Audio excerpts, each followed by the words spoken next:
Bismillahirrahmanirrahim. Assalamualaikum warahmatullahi wabarakatuh. Perkenalkan, nama saya Umi Janatun, NIM A210-190-111.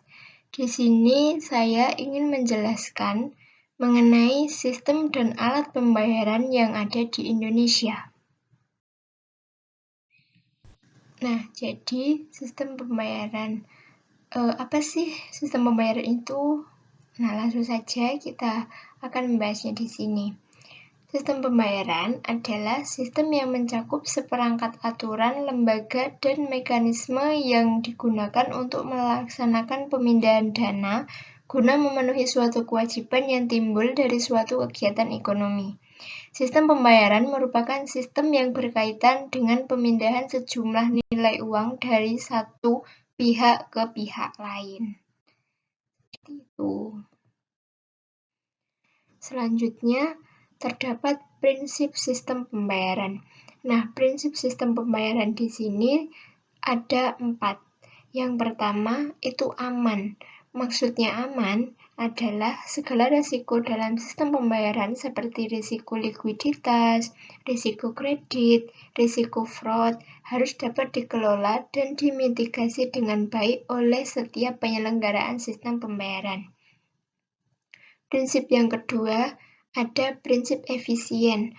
Maksudnya di sini yaitu menekankan bahwa penyelenggaraan sistem pembayaran harus dapat digunakan secara luas sehingga biaya yang ditanggung masyarakat akan lebih murah karena meningkatnya skala ekonomi. Dan prinsip yang ketiga itu ada kesetaraan akses. Maksudnya di sini yaitu bahwa Bank Indonesia tidak menginginkan adanya praktek monopoli pada penyelenggaraan suatu sistem yang dapat menghambat pemain lain untuk masuk. Dan prinsip yang terakhir yaitu perlindungan konsumen. Maksudnya di sini adalah terjaganya jumlah uang tunai yang beredar di masyarakat dan dalam kondisi yang layak edar. Selanjutnya, terdapat komponen sistem pembayaran. Nah, komponen sistem pembayaran di sini terdapat 5. Dan yang pertama, langsung saja ada regulator. Maksudnya regulator adalah mengatur aturan main, ketentuan, dan kebijakan yang mengikat seluruh komponen sistem pembayaran. Dan yang kedua, terdapat komponen penyelenggara. Maksudnya adalah lembaga yang memastikan penyelesaian akhir dari seluruh transaksi yang terjadi di penggunanya. Dan komponen yang ketiga terdapat infrastruktur. Maksudnya di sini adalah sarana fisik yang mendukung operasional sistem pembayaran. Komponen selanjutnya ada instrumen. Maksudnya di sini adalah alat pembayaran baik tunai maupun non-tunai yang disepakati oleh para pengguna dalam melakukan transaksi. Dan komponen yang terakhir ada pengguna.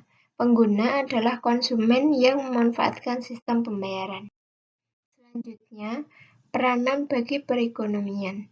Maksudnya di sini yaitu peranan sistem pembayaran bagi perekonomian di Indonesia. Nah, peranannya terdapat 5 peranan. Yang pertama, menjamin kelancaran pasar sebagai tempat transaksi. Yang kedua, memungkinkan terjadinya spesialisasi pada produksi. Yang ketiga, membantu menentukan seberapa efisien transaksi dilakukan dan diselesaikan. Yang keempat, mempengaruhi tingkat dan laju pertumbuhan ekonomi serta efisiensi pasar keuangan. Dan yang kelima, elemen penting dalam infrastruktur keuangan untuk mendukung terciptanya stabilitas sistem keuangan. Nah, selanjutnya peran Bank Indonesia dalam sistem pembayaran.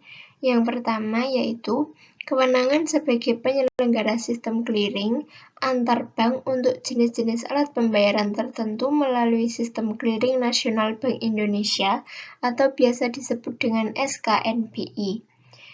Peran yang kedua, menentukan standar-standar tertentu pada alat pembayaran dan menentukan alat pembayaran apa saja yang dapat digunakan pada sistem pembayaran di Indonesia. Dan peran yang ketiga, mengatur dan mengawasi lembaga apa saja yang boleh menyelenggarakan sistem pembayaran, baik bank dan lembaga selain bank. Peran yang keempat, kebijakan pengendalian risiko, efisiensi, tata kelola, dan lain-lain.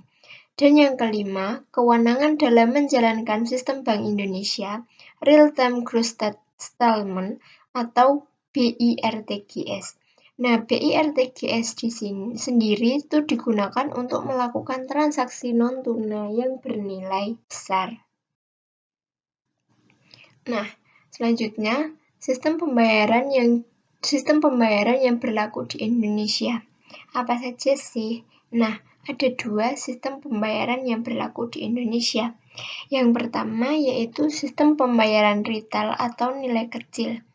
Maksudnya di sini sistem pembayaran yang biasanya digunakan untuk jenis transaksi di bawah 100 juta, seperti transaksi individual, transaksi kartu kredit, atau kartu debit. Nah, pembayaran retail ini biasanya menggunakan instrumen pembayaran tunai. Sistem yang selanjutnya yaitu sistem pembayaran nilai besar. Maksudnya yaitu sistem pembayaran yang biasanya itu digunakan untuk jenis transaksi dana di atas 100 juta. Nah, biasanya transaksi ini juga bersifat mendesak dan juga transaksi dalam pasar modal, valuta asing, dan pasar uang. Pembayaran nilai besar ini cenderung menggunakan instrumen pembayaran non-tunai. Nah, materi selanjutnya kita akan membahas mengenai alat pembayaran.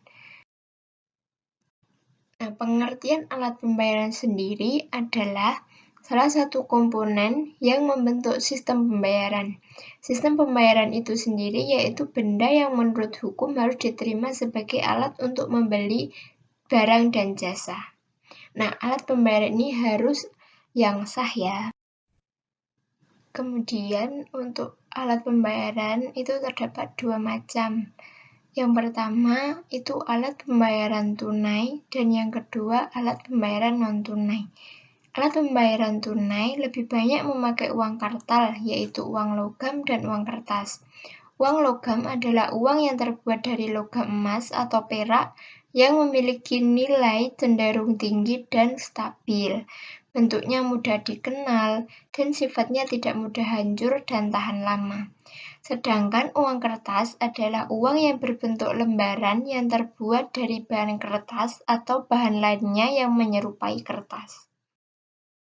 Sedangkan alat pembayaran non-tunai itu biasanya pembayaran dilakukan tanpa menggunakan uang tunai yang beredar melainkan menggunakan cek atau biljet giro. Dan alat pembayaran kartu seperti ATM, kartu kredit, kartu debit, dan prabayar. Transaksi pembayaran non-tunai dengan nilai besar diselenggarakan Bank Indonesia melalui sistem BIRTGS atau Real-Time Gross Settlement dan sistem clearing.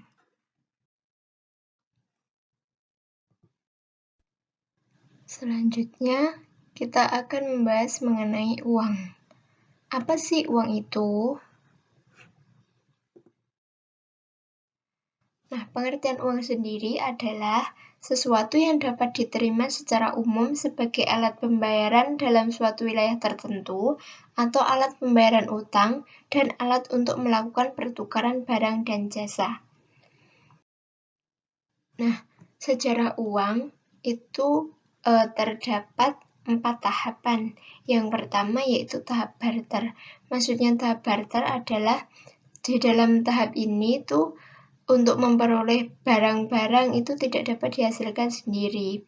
Seseorang mencari barang dari orang yang mau menukarkan barang yang dimilikinya dengan barang lain yang dibutuhkannya. Jadi, barang ditukar dengan barang, seperti itu. Tahap yang kedua itu tahap uang barang. Nah, pada masa ini tuh timbul benda-benda yang selalu dipakai dalam pertukaran. Benda-benda yang dipakai itu sebagai alat pertukaran yaitu benda-benda yang diterima oleh umum, benda yang dipilih bernilai tinggi, atau benda yang merupakan kebutuhan primer sehari-hari. Jadi merupakan benda yang tidak asing di kehidupan sehari-hari, yang biasanya digunakan di kehidupan sehari-hari gitu. Untuk selanjutnya ada tahap uang logam. Maksudnya, bahan yang memenuhi syarat sebagai uang logam adalah emas dan perak. Uang yang terbuat dari emas dan perak disebut uang logam. Sejalan dengan perkembangan perekonomian, tukar-menukar yang harus dilayani dengan uang logam juga berkembang, sedangkan jumlah uang logam mulia terbatas. Nah, jadi di sini menggunakan uang logam yang terbuat dari emas dan perak. Untuk tahap selanjutnya yaitu tahap uang kertas. Maksudnya di sini, mula-mula uang kertas yang beredar merupakan bukti kepemilikan emas dan perak sebagai perantara untuk melakukan transaksi. Dengan kata lain, uang kertas yang beredar pada saat itu merupakan uang yang dijamin 100% dengan emas atau perak yang sewaktu-waktu dapat ditukarkan penuh dengan jaminannya. Nah, fungsi uang itu ada dua. Yang pertama fungsi asli. Nah, fungsi asli itu dibagi menjadi dua, yaitu sebagai alat tukar. Maksudnya untuk mempermudah pertukaran barang dan jasa, dengan uang semua orang dapat membeli beragam barang dan jasa. Jadi uang itu digunakan sebagai alat tukar untuk membeli barang dan jasa, seperti itu.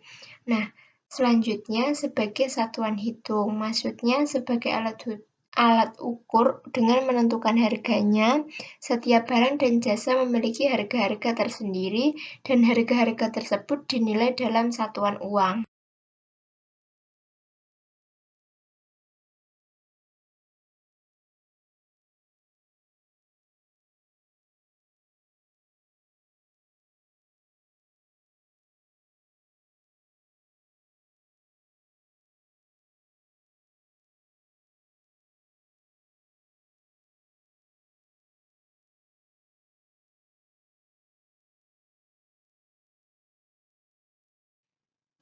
Fungsi yang kedua yaitu fungsi turunan. Yang pertama, uang sebagai alat pembayaran yang sah. Kebutuhan manusia akan barang dan jasa yang semakin bertambah dan beragam tidak dapat dipenuhi melalui cara tukar-menukar atau barter. Guna mempermudah dan mendapatkan barang dan jasa yang diperlukan, manusia memerlukan alat pembayaran yang dapat diterima semua orang, yaitu uang. Fungsi yang kedua, uang sebagai alat pembayaran utang. Uang dapat digunakan untuk mengukur pembayaran pada masa yang akan datang. Fungsi yang ketiga, uang sebagai alat penimbun kekayaan. Sebagian orang biasanya tidak menghabiskan semua uang yang dimilikinya untuk keperluan konsumsi. Ada sebagian uang yang disisihkan dan ditabung untuk keperluan pada masa mendatang. Jadi seperti menabung gitu. Nah, terus fungsi yang selanjutnya, uang sebagai alat pemindah kekayaan.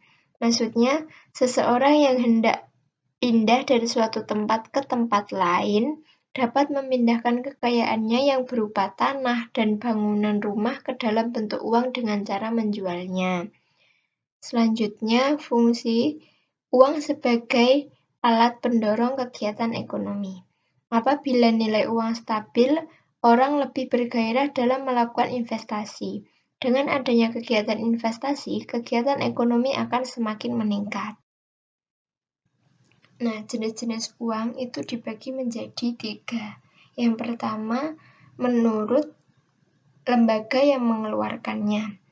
Nah, terdapat uang kartal dan juga uang giral. Nah, apa sih uang kartal itu? Uang kartal adalah uang yang dicetak atau dibuat dan diedarkan oleh Bank Sentral atau Bank Indonesia. Sedangkan uang giral yaitu uang yang dibuat dan diedarkan oleh bank umum atau bank komersial dalam bentuk cek, bilet giro, atau perintah membayar. Sedangkan uang berdasarkan nilainya itu ada uang bernilai penuh. Uang bernilai penuh adalah uang yang nilai intrinsiknya sama dengan nilai nominalnya.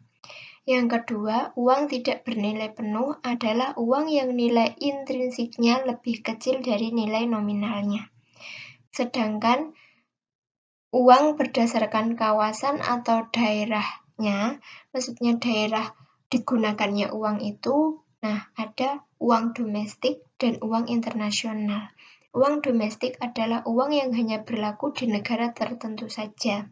Sedangkan uang internasional adalah uang yang berlaku tidak hanya dalam suatu negara, tetapi berlaku juga di seluruh dunia untuk transaksi perdagangan internasional. Jadi uang dapat digunakan di seluruh dunia gitu. Terus syarat uang. Nah, syarat uang itu terdapat 6. Yang pertama, nilai tidak mengalami perubahan dari waktu ke waktu. Mudah dibawa kemana-mana, mudah disimpan tanpa mengurangi nilainya, tahan lama, jumlahnya terbatas, dan bendanya mempunyai mutu yang sama. Selanjutnya terdapat unsur pengamanan uang. Unsur pengamanan uang di sini dibagi menjadi 2. Yang pertama, unsur pengamanan yang terbuka. Maksudnya, yang terbuka dapat dilihat dengan mudah oleh masyarakat. Pendeteksian unsur pengamanan tersebut dapat dilakukan dengan mata telanjang atau kasat mata, perabaan tangan, dan peralatan sederhana seperti kaca pembesar dan ultraviolet. Unsur yang selanjutnya yaitu unsur pengamanan yang tidak terbuka. Maksudnya, pendeteksi unsur pengaman yang tidak terbuka hanya dapat dilakukan dengan mesin yang memiliki sensor yang memiliki tingkat kepastian dan kecepatan yang cukup tinggi untuk mengetahui unsur pengaman tersebut. Untuk selanjutnya, kita akan membahas mengenai pengelolaan uang rupiah oleh bank. Di sini terdapat beberapa pengelolaan uang rupiah oleh bank.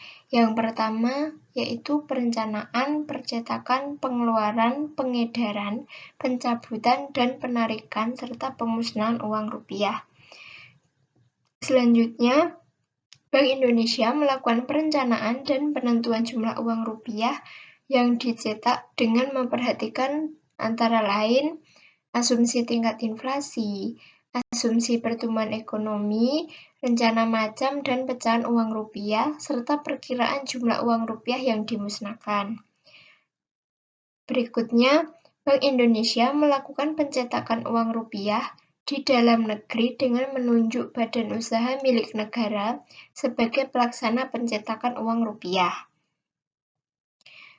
Pengelolaan selanjutnya, Bank Indonesia menetapkan tanggal, bulan, dan tahun mulai berlakunya uang rupiah yang dikeluarkan sebagai alat pembayaran yang sah di wilayah Negara Kesatuan Republik Indonesia.